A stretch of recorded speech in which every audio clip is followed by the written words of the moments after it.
Welcome to Through the Bible via FEBC Radio. Join us in discovering the beauty and mystery of God's Word. Each study is amazing in its own way. Let's begin.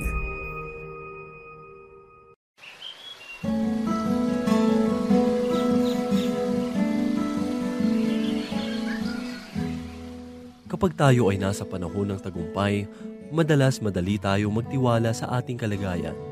Ang karaniwan, nagagawa nating humanga sa ating sarili dahil sa tagumpay.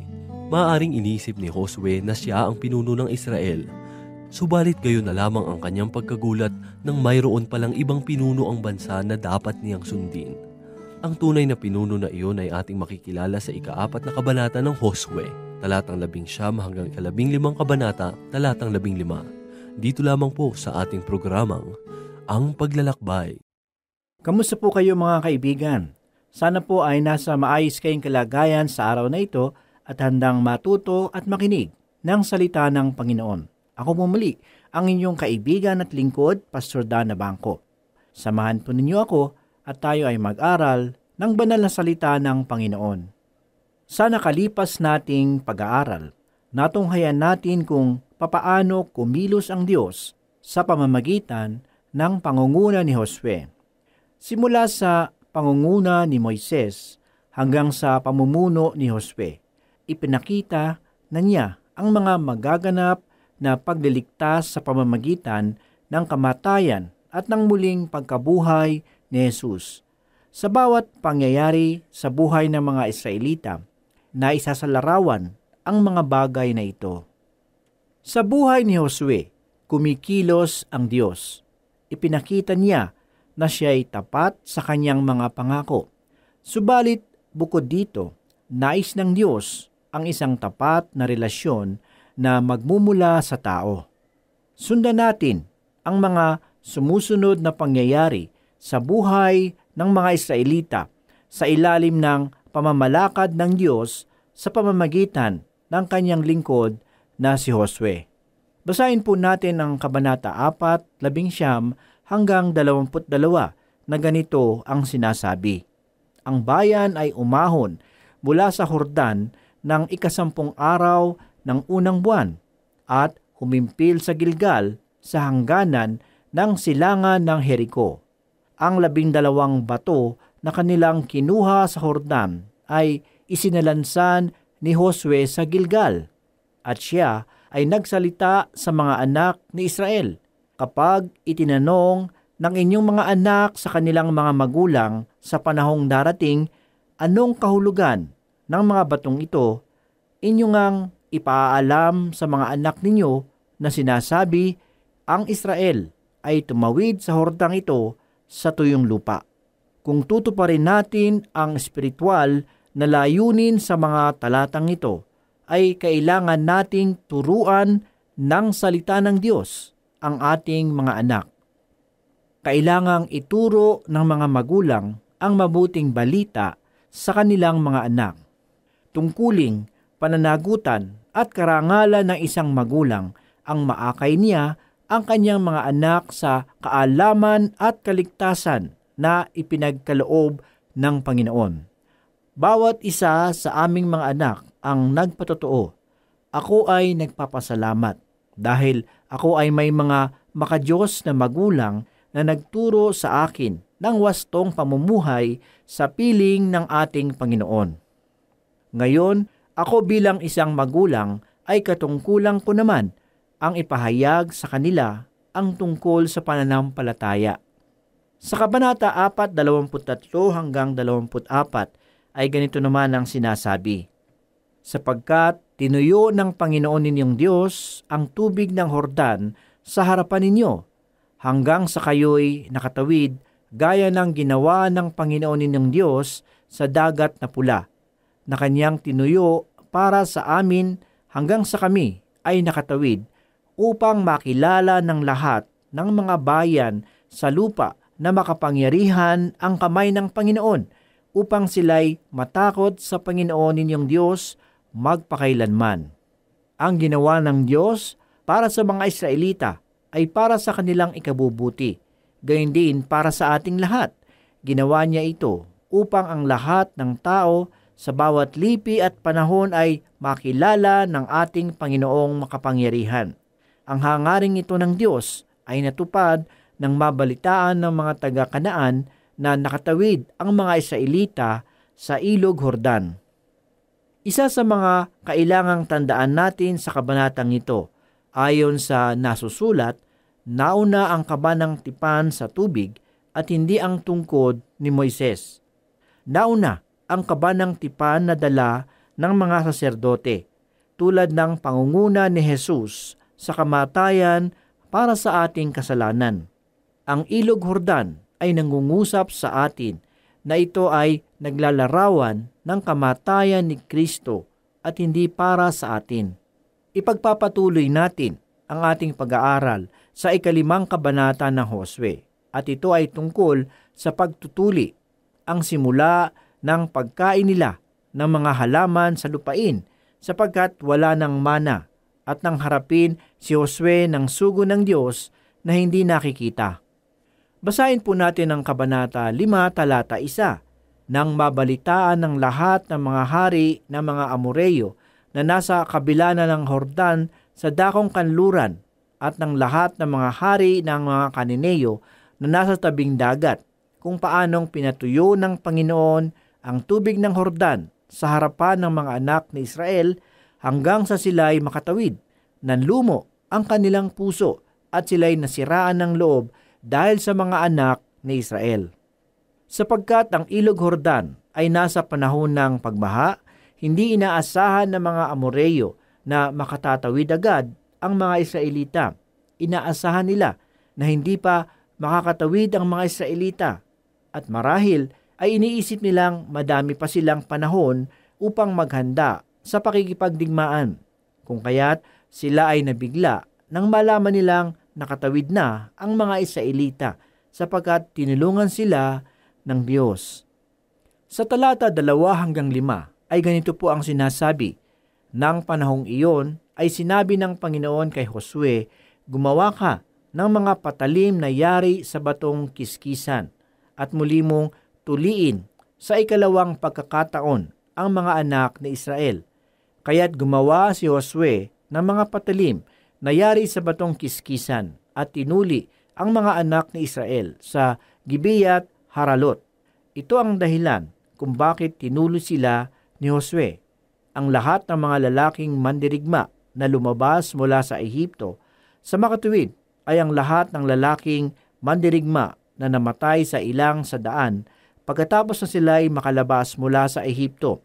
Bagamat ang buong bayan na lumabas ay mga tuli, ang buong bayan na ipinanganak sa ilang sa daan pagkalabas sa Ehipto ay hindi mga tuli. Nakalimutan na ng bagong lahi ang ritual ng pagtutuli, kung saan ay ito ang tanda ng pakikipagtipan ng Diyos kay Abraham. Kung maaalala ninyo, ang tipan ng Diyos kay Abraham ay ang pagkakaloob sa bayang Israel ng lupang pangako, ang Kanaan. Nakalimutan na nila ang ritual na ito noong kasalukuyang naglalakbay sila sa ilang. Ganito naman po ang ating mababasa sa talata 6-9. Sapagkat ang mga anak ni Israel ay lumalakad ng 40 taon sa ilang hanggang sa ang buong bansa. Sa makatuwid, ang mga lalaking mandirigma na lumabas mula sa Ehipto ay nalipol sapagkat hindi nila dininig ang tinig ng Panginoon. Sa kanila ay isinumpa ng Panginoon na hindi niya ipapakita ang lupain na ipinangako ng Panginoon sa kanilang mga ninuno na ibibigay sa atin. Ang lupaing dinadaluyan ng gatas at pulot, kaya tinuli ni Josue ang kanilang mga anak na ipinanganak na kahalili nila, sapagkat hindi sila tuli, yamang hindi sila tinuli sa daan. Nang kanilang matuli na ang buong bansa, nanatili sila sa kanilang mga lugar sa kampo hanggang sa sila'y gumaling. At sinabi ng Panginoon kay Josue, sa araw na ito ay iginulong ko palayo sa inyo ang kahihiyan ng Ehipto. Kaya't ang pangalan ng lugar na iyon ay tinawag na Gilgal hanggang sa araw na ito. Makikita natin sa mga talatang ito na kahit nasa espiritu o sa ilalim mang bahagi ng kanilang buhay ay hindi nila tinupad ang ritual ng pagtutuli. lumakad sila sa loob ng 40 taong hanggang sa lahat ng mga lalaki na nagmula sa Ehipto na pawang mga mandirigma ay namatay na. Subalit ang kanilang mga anak na lalaki na ipinagkaloob sa kanila ng Diyos ay tinuloy ni Josue sa pagkakataong ito. Inalis na ng Diyos ang kahihiyan sa Ehipto. Ang ibig sabihin ng kahihiyan sa Ehipto ay dahil sa tagal ng panahon nila sa Ehipto, ipinagwalang bahala nila ang ritual ng pagtutuli. Kung kaya't sila ay ibinilang na kahihiyan dahil natulad sila sa mga Ehiptong hindi tuli.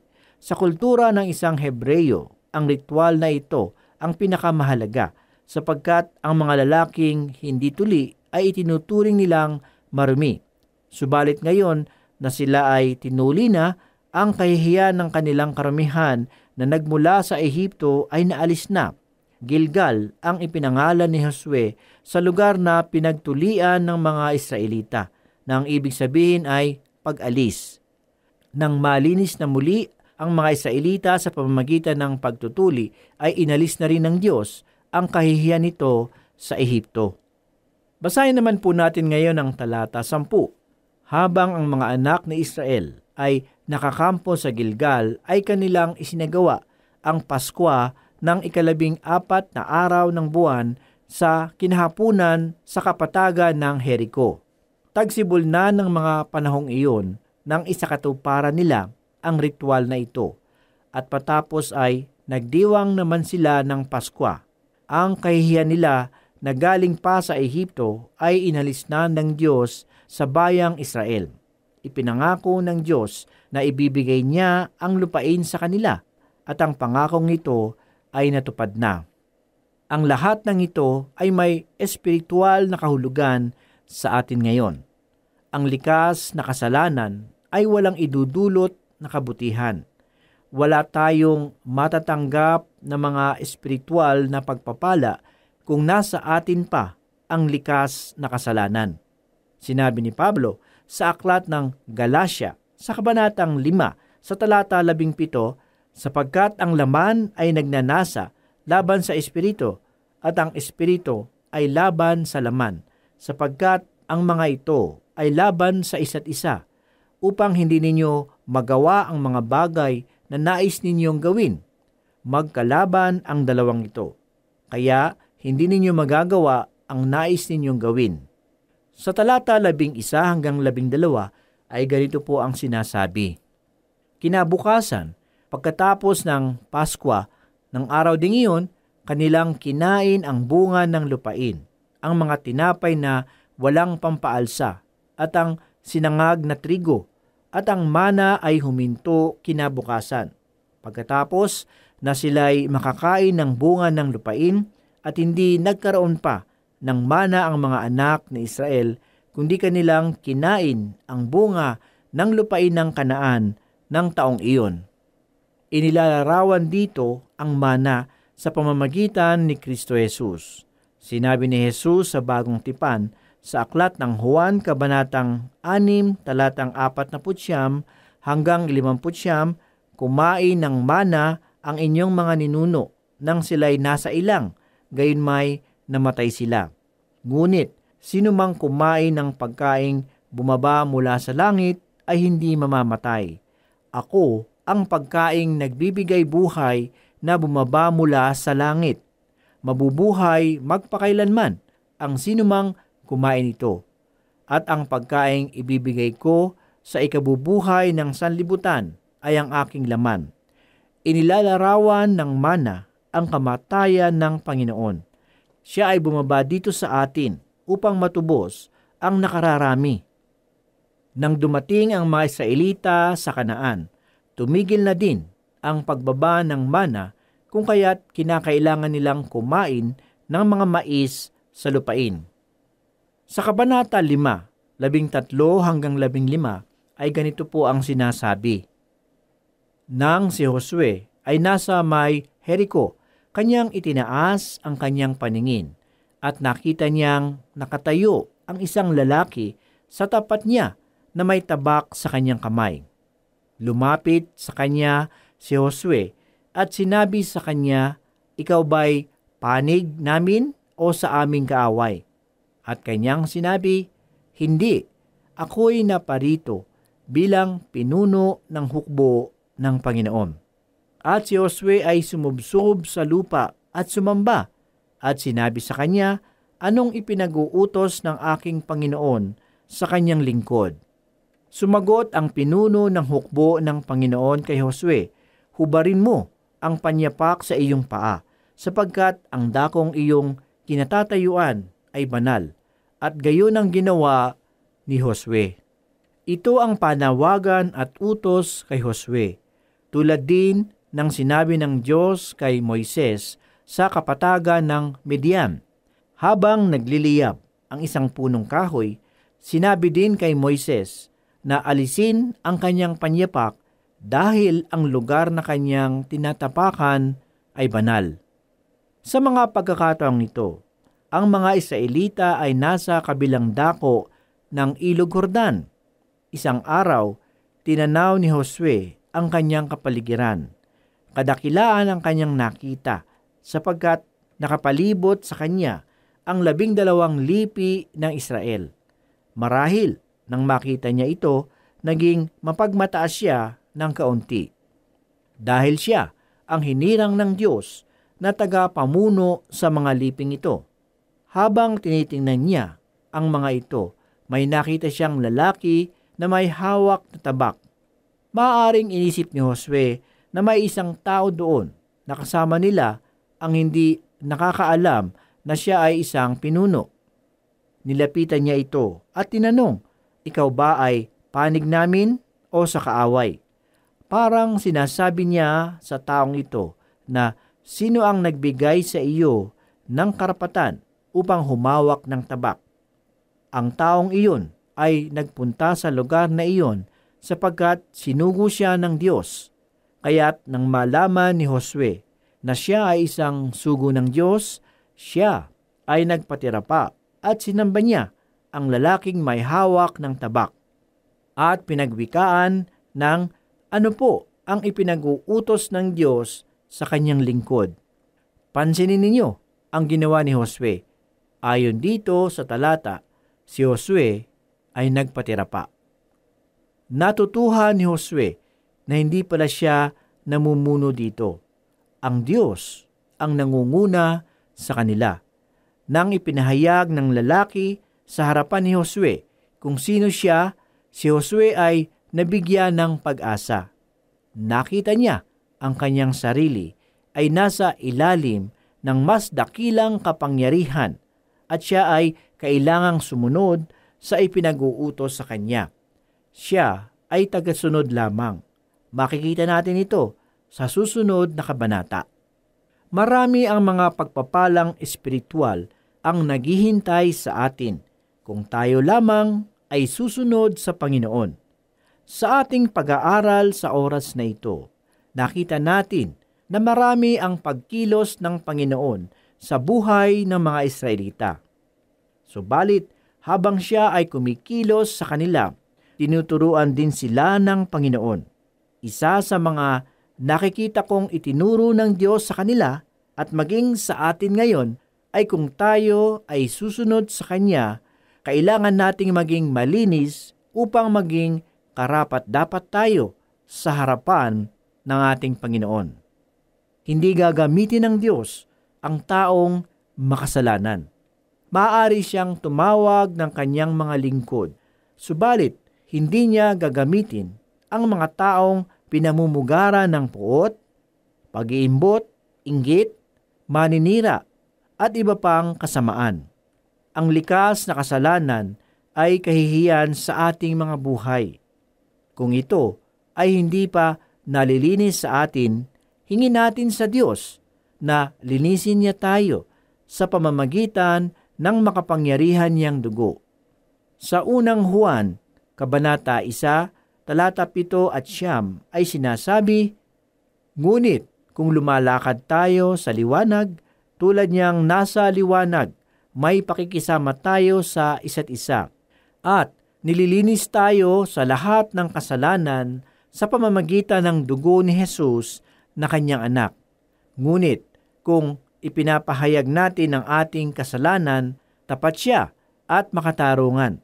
Patatawarin niya tayo sa ating mga kasalanan at lilinisin sa lahat ng kalikuan. Ang pangalawang bagay na nakikita ko ay ang pagkakilala natin kung sino tayo sa harap ng Diyos. Maaring marami tayong pananagutan sa ating lipunan, sa simbahan o sa ibang tao. Subalit, kailangan nating tandaan na tayo ay nasa gawain ng Diyos. Marahil, habang naglalakad sila Josue paikot sa Jericho, ay may mga nagtatanong sa kanya tungkol sa pamamaraan nila ng pakikipaglaban. Marahil, si Josue man ay may pag-aalinlangan, subalit alam niya kung sino ang kailangan niyang sundin. Sa ating buhay, kadalasan, nahihirapan tayong sundin ang kalooban ng Diyos. Subalit, kailangan nating sumunod. Bago tayo sumunod sa Kanya, ang unang kailangan nating gawin ay ang ipagtapat sa Diyos ang ating mga kasalanan at pagsisihan ang mga ito. Sundin natin ang Diyos ng buong lakas at ng ating buong puso. At kapag sinunod natin ang lahat ng ito, ang mga espiritual na mga pagpapala ay ibibigay sa atin ng Diyos. Sa oras na ito mga kaibigan at mga tagapakinig ng ating palatuntunan, nawa ay patuloy na nangungusap sa inyo ang mga salita ng Panginoong Hesukristo. Napakadakila ng ating Panginoon. Ang kanyang pag-ibig at biyaya ay walang kapantay. Kahit na tayong lahat ay lubog sa pagkakasala at patungo sa kapahamakan. Ang sabi po sa Roma 3:23, sapagkat ang lahat ay nagkasala at walang sino mang karapat-dapat sa paningin ng Diyos. Ganito rin ang pahayag sa Roma 6:23, sapagkat kamatayan ang kabayaran ng kasalanan. Walang sino mang makapagsasabi na siya ay walang kasalanan, sapagkat taliwas ito sa sinasabi ng banal na kasulatan. Lahat ay nagkasala at patungo sa kapahamakan. Pinili ng Diyos na ipagkaloob ang kanyang bugtong na anak upang sa halip na tayo ang maipako sa krus at magdusa, ay inako ni Jesus ang parusa na nakalaan sa ating mga kasalanan. Ang sabi po sa Juan 3:16 may ganito, Gayun na lamang ang pag-ibig ng Diyos sa sanlibutan, kaya ibinigay niya ang kanyang bugtong na anak upang ang sumampalataya sa kanya ay hindi mapahamak kundi magkaroon ng buhay na walang hanggan. Tanging ang buhay lamang ng ating Panginoong Hesus ang maaaring ialay para sa kabayaran ng ating mga kasalanan. Bakit? Sapagkat walang nasumpungang kasalanan sa Kanya. Ganito po ang sinasabi sa Hebreo 7:25-27. Dahil nga riyan, lubusan niyang maililigtas ang lahat ng lumalapit sa Diyos sa pamamagitan niya, sapagkat siya ay nabubuhay magpakailanman upang mamagitan para sa kanila. Si Jesus kung gayon, ang dakilang saserdoting makatutugon sa ating pangangailangan. Siya ay banal, walang kapintasan o kasalanan, nahihiwalay sa mga makasalanan at mataas pa kaysa sang kalangitan. Ang dugo lamang niya ang tanging makapaglilinis ng ating mga kasalanan, sapagkat ang dugo ng ating Panginoong Hesus ay walang bahid ng kasalanan. Ganito po ang nakasaad sa Hebreo 9:14. Ngunit nadihamak ang magagawa ng dugo ni Kristo sa pamamagitan ng walang hanggang espiritu, ay inialay niya sa Diyos ang kanyang sarili na walang kapintasan. Ang kanyang dugo ang luminis sa ating puso't isip upang taligdan natin ang mga gawang walang kabuluhan at paglingkuran ang Diyos na buhay. Ito na kaibigan ng oras ng kaligtasan. Tanggapin mo sa iyong puso at buhay ang alay na kaligtasan ng Panginoong Hesukristo. Sumampalataya ka sa Kanya at ikaw ay tiyak na maliligtas at magkakamit ng buhay na walang hanggan. Purihin ang salita ng Panginoon. Manalangin po tayo. O Amang Diyos at makapangyarihan sa lahat, marami pong salamat, Panginoon, sa iyong mga paalala sa amin. Panginoon, patawarin mo po kami sa aming mga kamalian na nagagawa sa bawat oras, upang sa gayon kami po ay magamit mo sa iyong kaharian. Ito po ang aming mga samot dalangin sa pangalan ni Jesus. Amen. For more teaching from God's whole Word, you can listen through this station, FEBC Radio. For questions, comments, Bible requests, or learning resources, email us at bzasinfo@febc.ph. This is Through the Bible. See you again for more learning on the next episode.